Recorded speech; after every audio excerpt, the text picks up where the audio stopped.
അപ്പൊ എല്ലാവർക്കും ജീവൻ ഫണ്ടർ വേൾഡിന്റെ ജീവൻ പിജോന്റെ ഒരു കിടുക്കാറ്റ് പാട്ടിലേക്ക് സാധനം. അപ്പൊ ഈ പാട്ട് നിങ്ങൾക്ക് ഇഷ്ടപ്പെടുമെന്നൊന്നും അറിഞ്ഞൂടാ. ഞാൻ കഴിഞ്ഞ ദിവസം വെറുതെ കിടന്നപ്പോ വെറുതെ കിടന്നപ്പം ഒരു വെറുതെ ഇൻസ്റ്റാഗ്രാം എടുത്ത് നോക്കിയപ്പം അച്ഛന്മാരെ പറ്റിയ ഒരു പാട്ട് കിടപ്പുണ്ടായിരുന്നു. അപ്പം അത് ഞാൻ എടുത്തു വെച്ച് പാടി. അപ്പം ഞാനത് പെട്ടെന്ന് പഠിച്ചു. അപ്പം ഞാൻ ആ പാട്ട് നിങ്ങൾക്ക് വേണ്ടി പാടിത്തരാം. അപ്പം എല്ലാവരും കൂടെയല്ലേ സ്വന്തം പറമ്പിലെ വായ നോക്കി കൊലച്ച പൊളാച്ചൻ എന്നെ നോക്കി ചിരിച്ചു. എനിക്ക് പകരമായ മതിയെന്ന് ചിന്നനാനച്ഛനെ കണ്ടു. സ്വന്തം പറമ്പിലെ വായ കൊലച്ച പൊളാച്ചൻ എന്നെ നോക്കി ചിരിച്ചു. എനിക്ക് പകരമായ മതിയെന്ന് ചിന്നനാനച്ഛനെ കണ്ടു. കപടവരോട് ചോറുണ്ണാൻ നേരത്ത് കൃത്യമായെത്താൻ എന്താണെന്നറിയില്ല എനിക്ക് പറ്റും.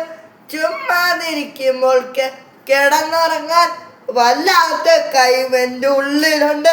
കപടവരോട് വേർക്കാൻ എനിക്ക് വയ്യ. അതുകൊണ്ടാ ഞാൻ ഇന്ന് പഠിക്കൊന്നും പോവാത്ത ടുട്ടുറുകിയും ടൊറുകൊക്കെ കൂകിയും. അപ്പൊ tata bye bye see you. Ismi Jeevan pigeon signing off. അപ്പോൾ അടുത്ത പാട്ടായി പെട്ടെന്ന് വിടുക. Tata bye bye signing off. ശുഭരാത്രി, ശുഭനിദ്ര, ഗുഡ് നൈറ്റ്.